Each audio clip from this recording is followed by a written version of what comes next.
Guess who has a brand? Every single one of you. I heard it as you went around the tables. What was your brand? Well, if you're in economic development, what's your brand? The city, the community you work in, right? The region, the state, whatever you represent. Some of you, a company. So, the question is, how's it being managed? Is it being managed? This is what it looks like. Recognize change is inevitable, progress optional. Human performance leads to operating performance, leads to market recognition, leads to community performance. And it's either a virtuous circle or it's a death spiral. Talk to pennies. Strong positive correlation between the number of questions you ask and sales cost success. Did you know that? Isn't that amazing? Because everybody thinks selling is about, let me tell you about this, let me tell you. No, questions lead to sales cost success. If you want to know more about selling, I suggest Spin, Selling, Neil Rackett, great book. What's the conclusion he draws? Questions persuade more powerfully than any other form of verbal behavior. Why do firms relocate or expand? We're talking about business retention expansion. It's classic. Why do they do it? To make and save money. Okay, that's one of the theories, is they can save money. And that's actually, the first one we'll talk about. That is sort of neoclassical economic theory.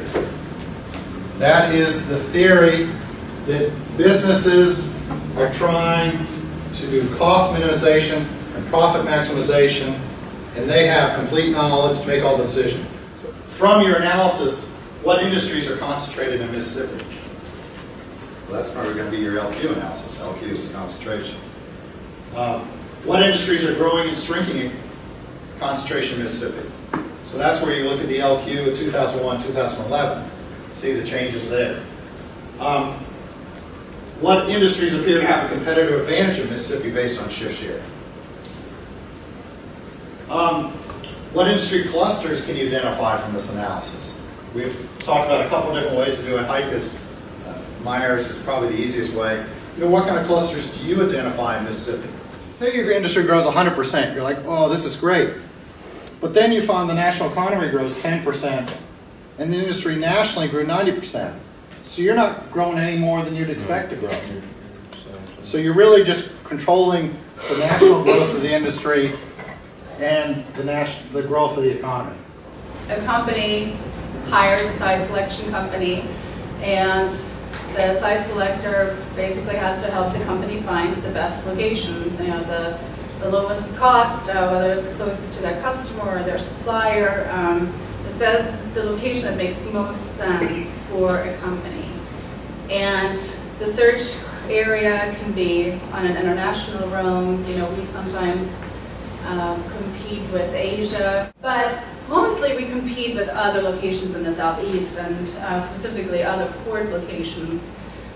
So site selector establishes this criteria, the search criteria, and then they approach the states usually. So the Alabama Department of Commerce will get a request for information with all the required criteria laid out. You know, how many acres does the company need? Do they need rail, highway access? Do they need barge access, or a location on the deep water so they can ship their products out through the port? What kind of workforce do they need? The utility requirements. So it's all laid out, and then we have 20 pages of questions to answer. So the states, basically looks at the criteria, goes to the communities that they know are going to be a good fit, and says, hey, send us two of your best sites that are going to be a fit for this project. Answer the questionnaire, and we do. It's usually a tight deadline. Site selectors like to test communities and see if they can respond in the required timeline, which is usually very stringent.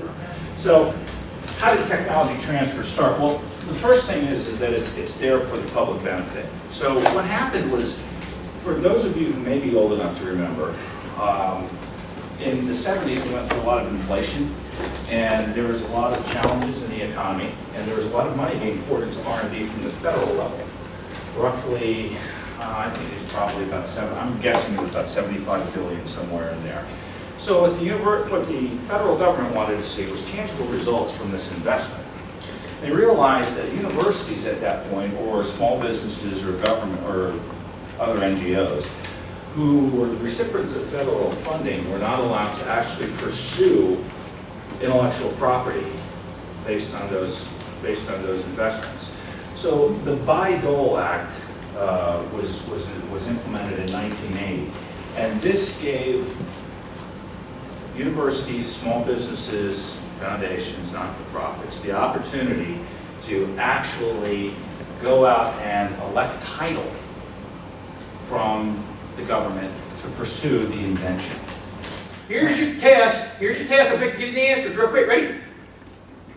What does T stand for? Technology.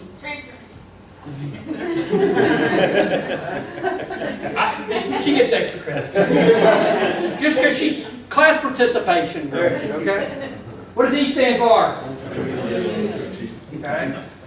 Okay. What does C stand for?